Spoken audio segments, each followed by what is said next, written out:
Media మిత్రులకు అందరికీ నమస్కారం. నిన్న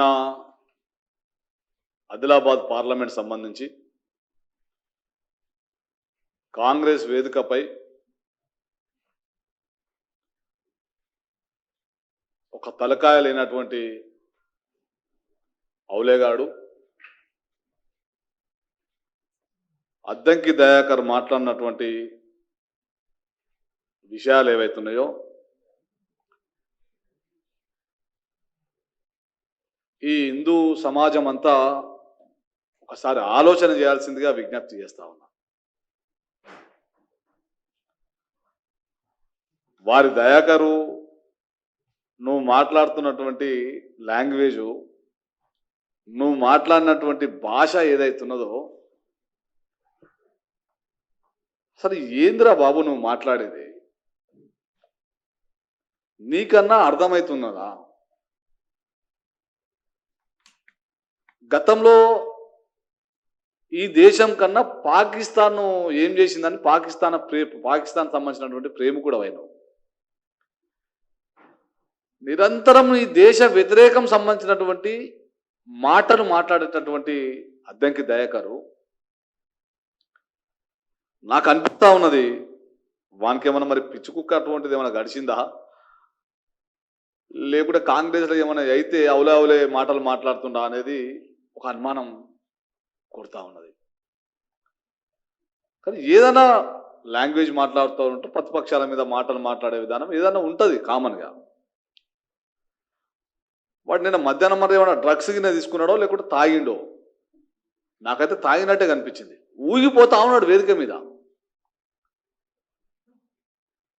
హిందువుల మీద విచక్షణ రహితంగా మాట్లాడుకుంటా ఈ ప్రపంచమంతా రాముని సీతను పూజించేటటువంటి సమాజం ఏదైతున్నదో, అరే మీరు హిందూ అంటున్నారు, సీతమేమన్నా మీ చిన్నమనా లేకుండా రాముల వారేమో మీ పెద్దనాయన అని చెప్పేసి మాట్లాడుతూ ఉన్నారు. అరే అవులికే,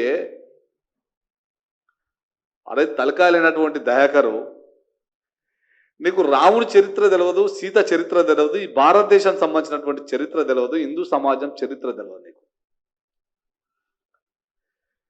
నేను నిన్ను అడుగుతా ఉన్నా, హిందువులను తిట్టినట్టుగా, హిందువులను ఈ రకంగా మాట్లాడినట్టుగా నువ్వు ఎప్పుడన్నా పోయి క్రిస్టియన్ల గురించి ఎప్పుడన్నా మాట్లాడవు, లేకపోతే ముస్లిం సంబంధించినటువంటి మతాన్ని మాట్లాడవు. మేము క్రిస్టియన్ మతానికి మేము వ్యతిరేకం కాదు, భారతీయ జనతా పార్టీ ముస్లిం మతానికి మేము వ్యతిరేకం కాదు. అసలు నువ్వు ఎస్సీవా కావా? అసలు హిందువువా క్రిస్టియన్వా? ఈ విషయం తేలాల్సినట్టు ఉంది. ఎందుకంటే కొన్ని సోషల్ మీడియాలో మేము చూస్తూ ఉన్నాం, జై జీసస్ అని చెప్పేసి స్లోగన్స్ ఇస్తా ఉన్నాడు. ఈ తలకాయ లేని కొడుకులు ఈరోజు హిందూ మతాన్ని మీద మాట్లాడితే పెద్ద హీరోలం అవుతామని చెప్పేసి ఈ మాట్లాడుతున్నటువంటి సందర్భం ఏదైతున్నదో,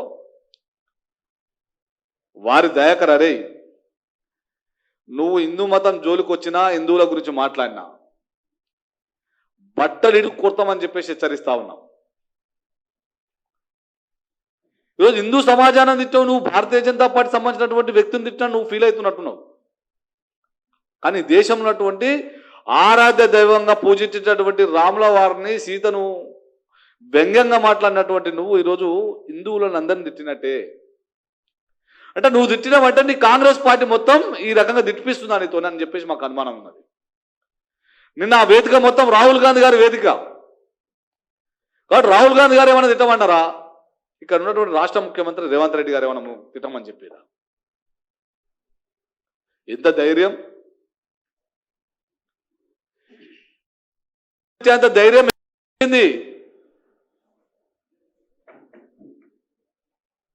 కాబట్టి ఎంత బాధతో మాట్లాడుతూ ఉన్నామంటే, అరే ఈరోజు మతపరమైనటువంటి రిజర్వేషన్లు బాబాసాహెబ్ అంబేద్కర్ వద్దని చెప్తా ఉంటే, ఈరోజు తెల్లారేసి బాబాసాహెబ్ అంబేద్కర్ మా దేవుడు అని చెప్పుకున్నటువంటి ఈ కాంగ్రెస్ పార్టీ దళిత నాయకులు ఎవరైతున్నారో ఈరోజు బాబాసాహెబ్ అంబేద్కర్కు తూట్లు పొడిచే విధంగా మీరు ప్రవర్తిస్తున్నారని చెప్పేసి మేము తెలియజేస్తా ఉన్నాం.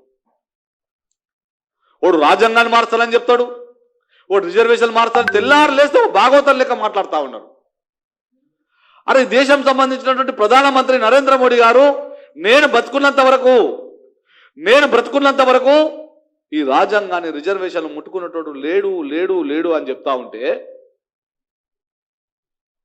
వాళ్ళు మాత్రం తెల్లారి రాజ్యాంగాన్ని మారుస్తారు అని చెప్తా ఉన్నారు. ఆ కథ ఈరోజు ప్రజలు మర్చిపోయారు. మళ్ళీ నిన్న హిందూ ముస్లిం మధ్యలో, హిందూ క్రిస్టియన్ల మధ్యలో ఈరోజు మత విద్వేషాలు రెచ్చగొట్టడానికనే కాంగ్రెస్ ఇక్కడ ఉన్నటువంటి కాంగ్రెస్ ప్రభుత్వం ప్రయత్నం చేస్తా ఉన్నది.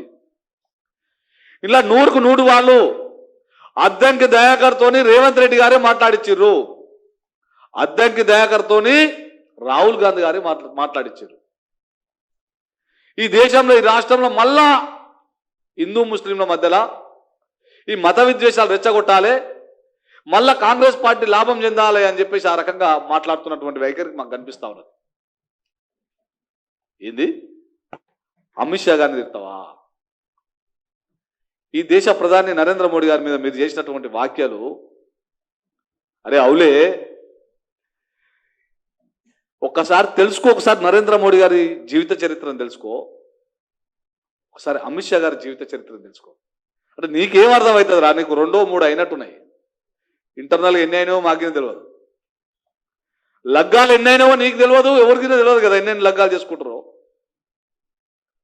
ఈ దేశంలో ఈ సమాజం కోసం, ఈ దేశం కోసం 4,000కు పైగా వాళ్ళ అమ్మ నాయనను వదిలిపెట్టి, వాళ్ళ కుటుంబాలను వదిలిపెట్టి దేశం కోసం పనిచేస్తున్నటువంటి అనేక మంది ఫుల్ టైమర్స్ భారతీయ జనతా పార్టీలో పరివార క్షేత్రాలలో పనిచేస్తున్నారు. గుర్తుపెట్టుకోరా అవులే. పూటకో పెళ్లి చేసుకునేటటువంటి వ్యవహారికం నాదరా బాబు. కాబట్టి నరేంద్ర మోడీ గారి మీద శంకించేటప్పుడు నీ జీవితంలో అయిపోయిందో ఒకసారి తెలుసుకోరు. కాబట్టి నువ్వు గతంలో మాట్లాడినటువంటి విధానాలు ఏవైతున్నాయో నీ పార్టీని నమ్ముతలేరు, నీ పార్టీ నిన్ను ఇష్టపడతలేదు. కాబట్టి నీకు ఎమ్మెల్యే టికెట్ ఇవ్వలేదు, కనీసం ప్రాతినిధ్యం ఇస్తలేదు నీ కాంగ్రెస్ పార్టీలో. నేను చూస్తేనే పిచ్చి కుక్క వచ్చిర్రా బాబు అని చెప్పేసి చూస్తా ఉన్నారు. అవులదాని లెక్క మాట్లాడితే ఎవరు ఇంత చదువుకున్నాని చెప్తున్నావు? తలకాయల లెక్క మాట్లాడతాడు. కానీ మీకేం తెలుస్తుంది విలువ? రాముల వారి చరిత్ర తెలుస్తేనే తెలుస్తుండే. మీ యూనివర్సిటీ అంతా ఇటలీ యూనివర్సిటీ కదా, కానీ ఇటలీకి సంబంధించిన వాళ్ళకి ఈ భారతదేశం సంబంధించిన చరిత్ర ఏం అర్థమవుతుంది? ఈరోజు 5 నెలల గవర్నమెంట్ వచ్చి ఈడ ఎవడు ఆగుతలేడు. 5 నెలలకే 5 నెలల ఈడ కాంగ్రెస్ ప్రభుత్వం వచ్చి ఎవడు ఆగుతలేడు. రాముని వదులుతలేరు, సీతమ్మను వదులుతలేరు, రాజ్యాంగాన్ని వదులుతలేరు, రిజర్వేషన్ వదులుతలేరు. ఏ అడ్డం వస్తే దాని మీద మాట్లాడే పరిస్థితి రోజు కాంగ్రెస్ నాయకులకు అలవాటు అయిపోయింది. కాబట్టి ఈ తెలంగాణ ఉన్నటువంటి హిందువులంతా, ఈ దేశంలో ఉన్నటువంటి హిందువులంతా, ఈ ప్రపంచంలో ఉన్నటువంటి హిందువులంతా కాంగ్రెస్ పార్టీ చేస్తున్నటువంటి హిందూ వ్యతిరేక విధానాలు ఏవైతున్నాయో మనందరం ఒకసారి ఆలోచన చేయాల్సినటువంటి అవసరం ఉంది. ఈరోజు ఇదే ఎంఐఎం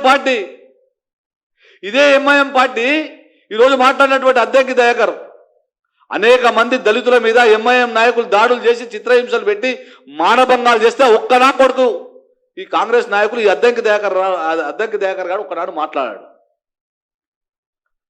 ఈ రాష్ట్రంలో దళితుల మీద దాడులు చేస్తా ఉంటే ఒకనాడు మాట్లాడినటువంటి పరిస్థితి. నాకు ఈయన మీద అనుమానం వస్తా ఉన్నది. అసలు మీ అమ్మను ప్రేమిస్తావారను? మీ భార్యను ప్రేమిస్తావా? మీ అమ్మను ప్రేమించినోడు, నీ భార్యను ప్రేమించినోడు ఈ దేశాన్ని సమాజాన్ని ఏం ప్రేమిస్తావు నువ్వు? ఎంతసేపు ఉన్న బయట దేశాల మీద ప్రేమ పంచుకుంటున్నటువంటి దయాకరు ఈ దేశం మీద ఎందుకు విషం జిమ్ముతావు? ఈ హిందూ సమాజం మీద ఎందుకు విషం జిమ్ముతున్నావు? నువ్వు క్రిస్టియను, నువ్వు దళితునినే కాదు. నువ్వు క్రిస్టియన్ల దగ్గరకు వచ్చి జై జీసస్ అనగానే నీ పానమంతా ఇట్లా పులకరించిపోతుందంట కదా, చెప్తా ఉన్నారు చాలా మంది. ఆ ద్వేషం పెట్టుకుని ఈరోజు కాంగ్రెస్ పార్టీ సంబంధించినటువంటి ఈ రాష్ట్ర ముఖ్యమంత్రి గారే నిన్న మాట్లాడిపించారు.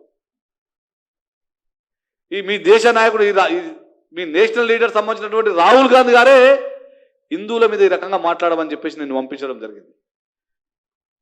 కాబట్టి హిందూ సమాజం నీ అటువంటి పిచ్చు కుక్కలను, నీ అటువంటి తలకాలేని కొడుకులను, నీ అటువంటి విధవనా కొడుకులను చాలా మంది చూసి చూసి అలసిపోయారు. నీ అటువంటి మంది లక్షల మంది వచ్చినా కోట్ల మంది తయారైనా ఈ హిందూ సమాజాన్ని ఎంటికగిన వీకలేరు కొడుక చెప్తా ఉన్నాం మేము. హిందూ సమాజం అంటే ఈ దేశానికి ఈ ప్రపంచానికి ఒక బాట చూపించినటువంటి వ్యవహారికం. రోజు అనుకుంటా ఉన్నావు ఏం మాట్లాడినా ఎవడేం మాట్లాడతాడని చెప్పేసి. కొడుక సమయం వచ్చినప్పుడు గుద్దుతే దేనికి ఎక్కడ పోతావో తెలియదు. కాబట్టి కాంగ్రెస్ పార్టీ పూర్తి బాధ్యత వహించాలి. మాటలను నిన్న అద్దంకి దయాకర్ గారు మాట్లాడినటువంటి విషయాలు ఏవైతున్నాయో కాంగ్రెస్ పార్టీ పూర్తి బాధ్యత వహించాల్సిందిగా మేము కోరుతా ఉన్నాం.